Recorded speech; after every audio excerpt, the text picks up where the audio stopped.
할렐루야. 오늘도 주님과 함께 동행하며 주님이 주시는 위로와 힘을 얻고 믿음의 승리를 거두는 하루의 삶이 되시기를 주님의 이름으로 축복합니다. 하나님의 은혜와 인도하심으로 동족들에게 칼을 겨누어야 했던 최악의 상황을 모면한 다윗은 하나님께 감사하며 시글락으로 돌아갔습니다. 그런데 돌아와 보니 시글락은 이 아말렉 사람들의 침략으로 인하여 폐허가 되어 있었습니다. 아말렉 사람들이 이 블레셋과 이스라엘이 서로 전쟁을 하는 동안 블레셋 지역과 유다 지역을 침략해서 약탈했던 것입니다. 시글락을 쳐서 불사르고 모든 재물을 약탈하고 그곳에 있는 모든 여인들을 다 사로잡아 갔습니다. 당시 시글락에는 싸움에 나갈 만한 남자들은 다 다윗을 따라 나간 상태였기 때문에 정말 무방비한 상태였습니다. 이런 위기의 상황에서 하나님의 사람 다윗은 어떻게 했을까요? 하나님은 어떻게 다윗을 도우시고 이 위기를 극복하게 하셨을까요? 먼저 하나님은 다윗에게 힘과 지혜를 주셨습니다. 하루아침에 모든 것을 다 잃어버린 다윗과 백성들은 너무 낙심해서 울 기력이 없을 정도로 슬피 울었다라고 성경은 말합니다. 상상할 수 없는 일이 벌어진 거죠. 감당할 수 없는 일이 벌어졌습니다. 백성들은 큰 슬픔 중에 이 모든 일이 다 다윗 때문에 벌어진 것이다 라고 생각하고 다윗을 돌로 쳐 죽이려고 했습니다. 그런 다급한 상황에서 다윗은 하나님을 의지하고 하나님을 힘입고 용기를 얻었다라고 성경은 말합니다. 그 말은 다윗이 그 상황에서 하나님께 기도하며 하나님으로부터 오는 위로와 힘을 얻었다라는 말입니다.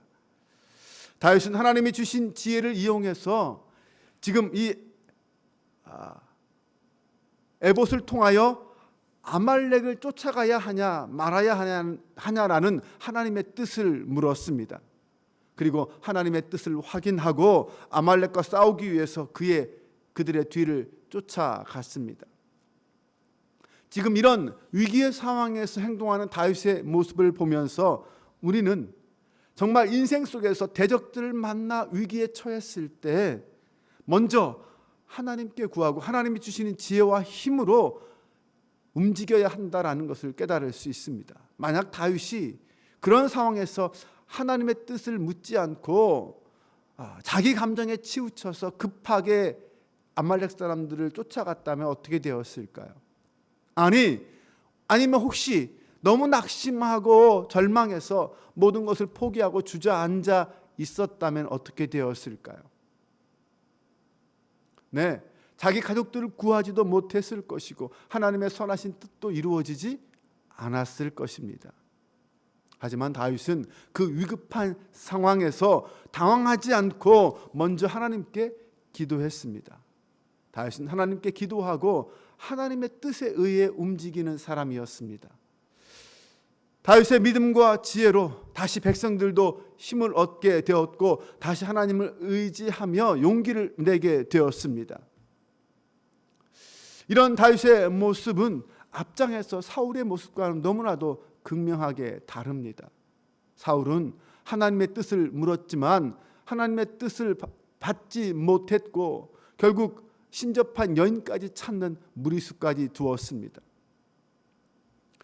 하나님을 떠난 사람과 하나님이 함께하는 사람의 차이가 바로 이렇습니다. 믿음의 사람들은 모든 것을 잃어버린 절망적인 상황에도 하나님께 지혜와 힘을 구하고 하나님이 주시는 그 지혜와 힘으로 싸워 나가는 사람들입니다. 이미 우리는 예수 그리스도 안에서 승리를 약속받은 하나님의 군사들인 줄로 믿습니다. 하나님의 능력, 예수 그리스도의 부활의 능력, 그것 가지고 싸우는 사람이 하나님의 사람들입니다. 이 세상에 있는 우리 대적들의 무기는 무엇입니까? 세상에 있는 대적들의 무기는 육신의 정욕과 안목의 정욕, 이생의 자랑들입니다. 세상은 그것을 무기로 하여 우리를 미혹하고 유혹하려고 합니다. 우리가 만약 그런 정욕에 빠지게 되면 지금 내가 어디에 속해 있는지, 내 인생의 주인이 누구인지를 깨닫지 못하고 살아갑니다. 내가 내 인생의 주인 같고 내 느낌, 내 감정, 내 욕심대로 살아가려고 합니다.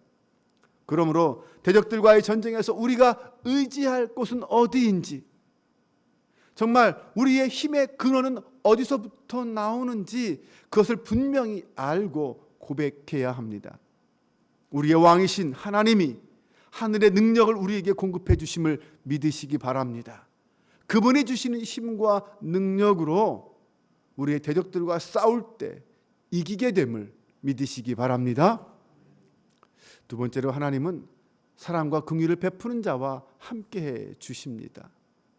다윗이 아말렉을 뒤쫓아가는 과정 속에서 들에서 애굽 사람 하나를 만났습니다.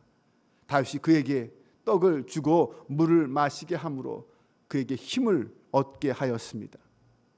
그 애굽 사람은 아말렉 사람들의 종이었습니다. 그런데 버림받았습니다. 병이 들어 죽게 되었다고 버림받았습니다. 쓸모없는 사람이라고 버림받았습니다. 하지만 다윗은 그런 버림받은 종에게 사랑을 베풀고 그의 목숨을 살려주었습니다. 믿는 자의 이런 모습은 대적들과의 또 다른 싸움이라고 할 수 있습니다. 세상은 약자를 억압하고 사용 가치가 없으면 가차없이 버립니다. 이게 세상의 모습들입니다. 그런 사람들이 당하는 고통과 아픔이 얼마나 클까요? 누군가 그를 돕지 않으면 어쩌면 곧 참담한 처지에 빠지게 되고 목숨의 위험을 당할 수도 있는 사람들입니다. 그런 사람들을 어떻게 해야 합니까? 세상이 외면한 사람들을 그리스도인들조차 외면하면 안 됩니다.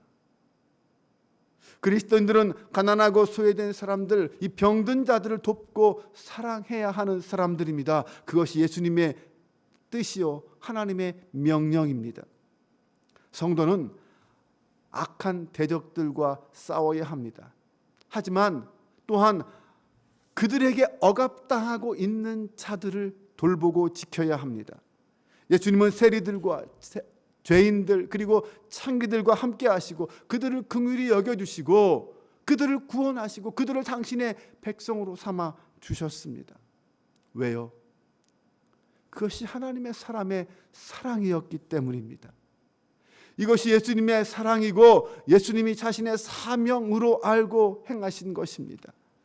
우리는 이 땅에서 비참하게 힘들게 살아가는 사람들에게 마땅히 사랑을 베풀어야 합니다.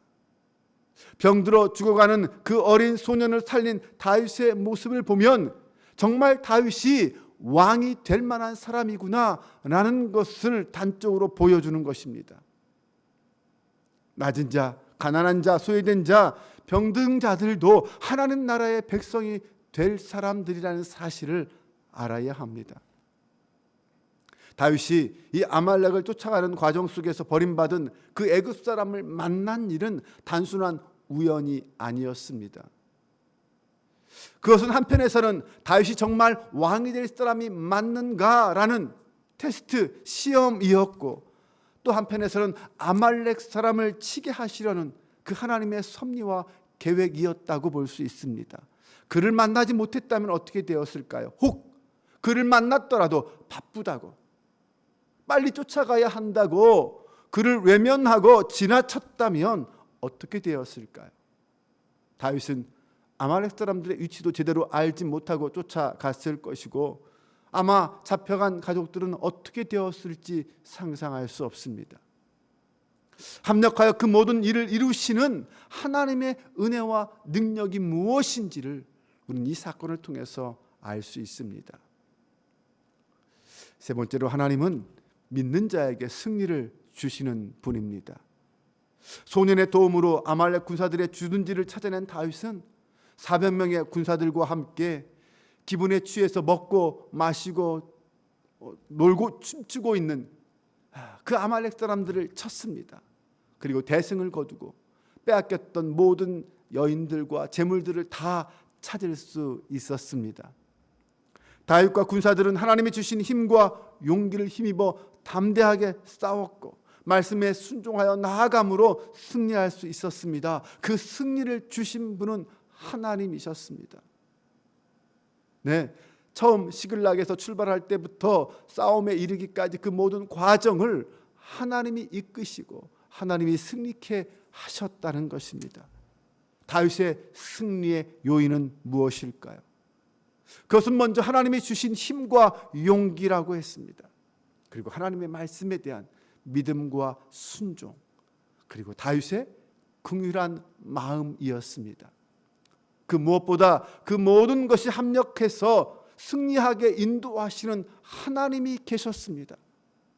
다윗을 믿음의 길로, 승리의 길로 인도하신 분은 바로 하나님이십니다. 사랑하는 여러분, 우리의 매일매일의 삶 속에서 다윗과 같은 삶, 승리의 삶이 될 수 있기를 주님의 이름으로 축원합니다. 우리는 예수 그리스도의 승리를 따라 살아가는 사람들입니다. 날마다 주님이 주시는 힘으로 살아가는 사람들이 우리 아닙니까? 하늘의 힘을 공급받은 하나님 나라의 군병들이 오늘 저와 여러분 아닙니까? 우리는 그 힘으로, 하나님이 주시는 위로와 힘으로, 하나님이 간섭하시는 섭리 가운데 이 땅을 살아가는 하나님 나라의 군사임을 믿으시기 바랍니다.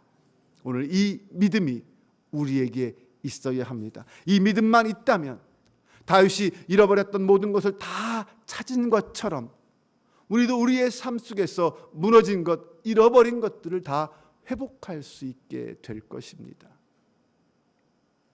우리가 사회적 약자들을 돕는 것은 단순히 세상에서 행하는 그런 구제 사업, 그런 차원에서 돕는 것은 아닙니다. 그것은 세상을 주관하는 악한 세력들에게 억압당하고 착취당하고 외면당한 사람들, 그들을 회복시키기 위함입니다. 그러므로 이 악한 세력과의 싸움에서의 승리의 요인은 외부적인 데 있지 않았습니다. 외부적인 요건이 아니었습니다. 만물을 주관하시고 지키시는 하나님, 그분을 향한 믿음, 그리고 그분이 주시는 지혜, 힘, 능력, 그것을 의지하고 믿고 나가는 것이 진정한 승리의 이유였습니다. 이 땅에 하나님 나라가 온전하게 세워지는 그날까지, 이 땅에 악한 세력들에게 억압당하는 수많은 백성들이 회복되는 그날까지 우리는 우리의 영적 싸움을 싸워 나가야 할 것입니다. 오늘도 주님 안에서 주님이 주시는 이 믿음으로, 주님이 주시는 힘과 지혜로 담대하게 삶의 자리에서 싸워 승리하는 저와 여러분 되시기를 주님의 이름으로 축원합니다. 기도하겠습니다. 하나님, 이 땅에는 여전히 하나님을 대적하는 악한 세력들과의 영적 싸움이 계속되고 있습니다. 우리의 씨름은 혈과 육을 상대하는 것이 아니요 통치자들과 권세들과 이 어둠의 세상 주관자들과 하늘에 있는 악한 영들과의 싸움이라고 하였습니다. 이 싸움에서 승리하기 위해서는 하나님의 전신갑주를 입어야 합니다. 내 힘과 지혜를 내세우지 않고 하나님이 주시는 힘과 지혜로 싸우기를 원합니다. 가난하고 소외된 자, 버림받은 자들을 긍휼히 여기고 사랑하며 섬기길 원합니다. 하나님 아버지의 마음을 품고 예수님의 사랑으로 이 세상과 싸우는 믿음이 오늘 우리에게 있게 하여 주옵소서. 사랑의 하나님, 하나님의 완전한 승리의 그날까지 담대한 믿음으로 영적 싸움을 싸우는 그리스도의 강한 군사가 바로 오늘 우리가 되게 하여 주옵소서. 오늘도 승리케 하시는 우리 주 예수 그리스도의 이름으로 기도합니다. 아멘.